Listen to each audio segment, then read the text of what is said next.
नमस्कार, मैं आरपी सिंह यादव।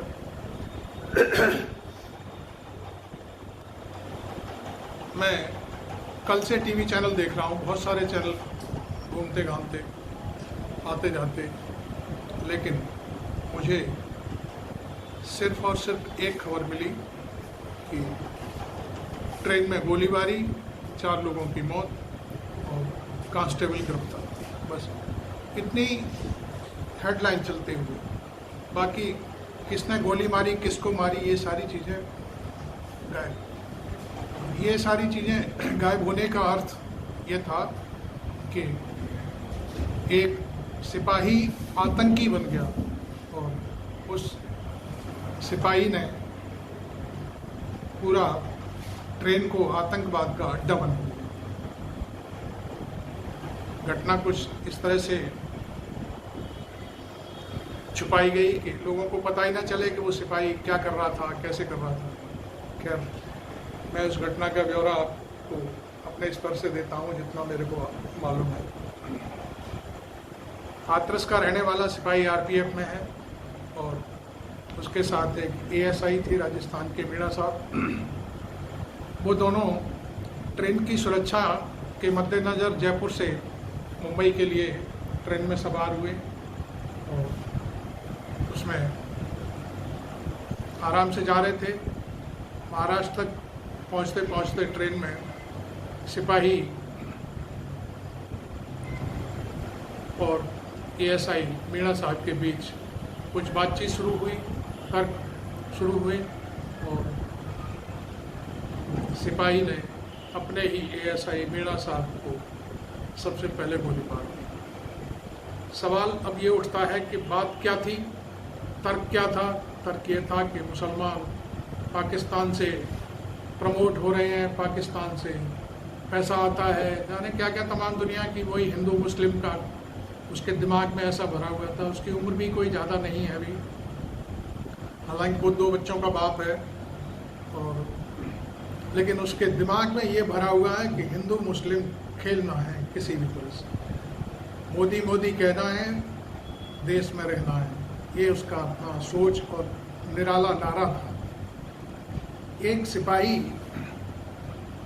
जब तक उसे आदमी को नौकरी नहीं मिलती तब तक वो छटपटाता रहता है कि मुझे नौकरी मिल जाए, सरकारी नौकरी मिल जाए। और नौकरी पर जाने से पहले वो एक शपथ लेता है कि मैं देश की सुरक्षा व्यवस्था और इसकी जो आंतरिक सूचनाएं हैं उनको कभी बाहर नहीं करूँगा।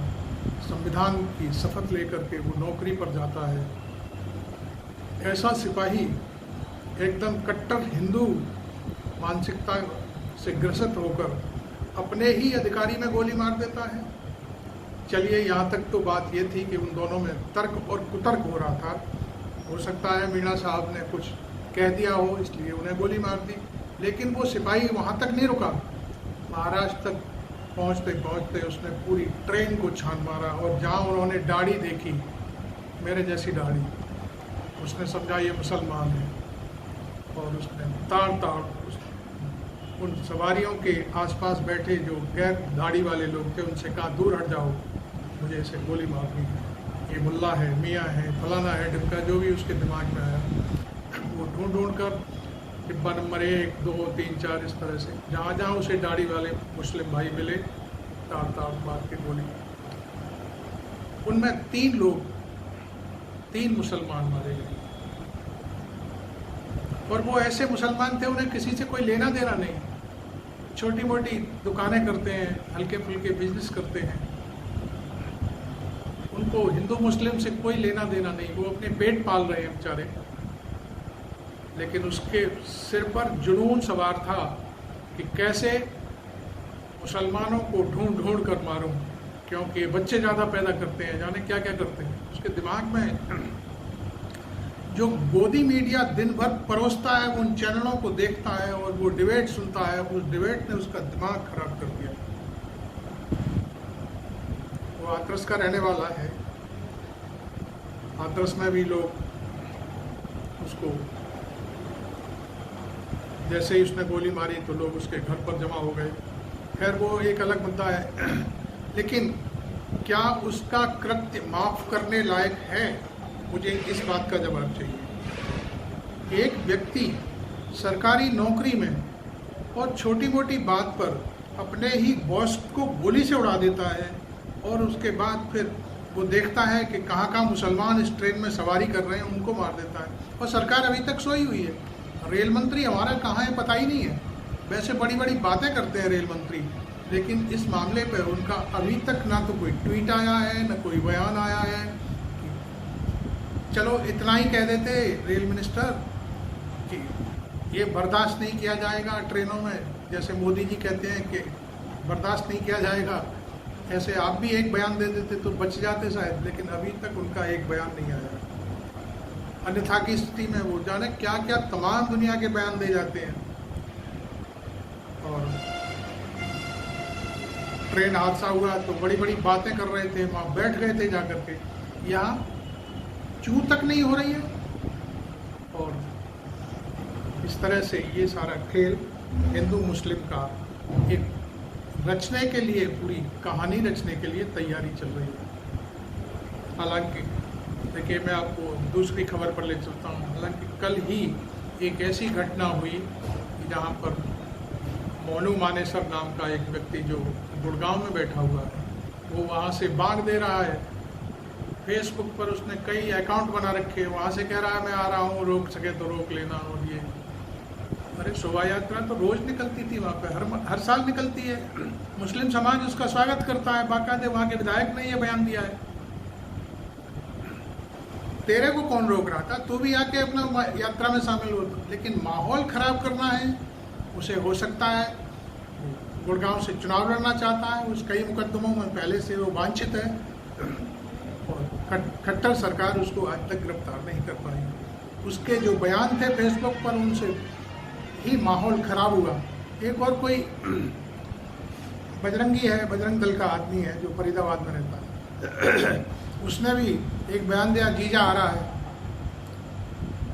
अब आप समझ लीजिए, इस तरह की जब आलोचनाएं, चैलेंज होंगे तो फिर क्या होगा। इस पर ना तो मोदी बोल रहे हैं, ना अमित शाह बोल रहे हैं, और ना खट्टर बोल रहे हैं, अनिल विज बोल रहे हैं। अनिल विज का बयान आज आया है और उनका कहना यह है इसमें बड़ी साजिश है। अरे भाई, साजिश कौन कर रहा है? साजिश तुम्हारे आदमी खुद के कर रहे हैं, बजरंग दल के लोग, हिंदू महासभा के लोग। अनिल विज को ये नहीं मालूम 2016 में मोदी जी ने क्या कहा था? 80% गौरक्षक उल्टे सीधे काम करते हैं रात में और दिन में गौरक्षक बन जाते हैं।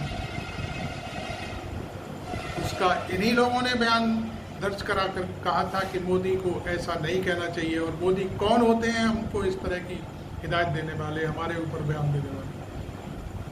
तब कोई कुछ बिगाड़ पाया था? क्योंकि आरएसएस का खुद बयान आ गया था। आरएसएस ने खुद कहा था कि मोदी को इस तरह की बात नहीं कहनी चाहिए। इसके मानी क्या है? छत्र छाया में पल रहा है मोनू मानेसर और ये फरीदाबाद का बजरंगी। तो अब आप सोचिए कि वैसे तो विकास हमें आज तक पता नहीं क्या हुआ है देश में। एक विकास तो हमने देखा, नोटबंदी हुई। दूसरा विकास जीएसटी का हुआ, इससे जितना भी माल पानी है वो सब केंद्र सरकार के पास जा रहा है। तो राज्यों को जीएसटी नहीं मिल रहा है उनके हिस्से का, और इससे बड़ी बात क्या हो सकती है? ये सारे काम करने के बाद नई संसद बन गई, उसमें क्या होगा पता नहीं। फिर भी पुरानी संसद में ही अभी मामला चल रहा है। खैर, वो जो भी है वो उनका अपना सोचना है क्या क्या करना है। लेकिन सिर्फ और सिर्फ सारे विकास के रास्ते रोक करके हिंदू मुस्लिम का विकास चल रहा है किसी भी तरह से। क्योंकि 2024 का चुनाव आ रहा है ना, तो उस चुनाव में उनको फतेह ले पानी है। किसी भी सूरत में उनको चुनाव जीतना है। इसके लिए हिंदू मुस्लिम करना पड़े, जनता को वर्ग लाना पड़े, खूब दंगे फसाद कराने पड़े, और कुछ नहीं। तो इसलिए मैं समझता हूँ इस वीडियो में खैर आज इतना ही। आप मेरे वीडियो को अच्छा लगे तो सब्सक्राइब करें। Thank you very much.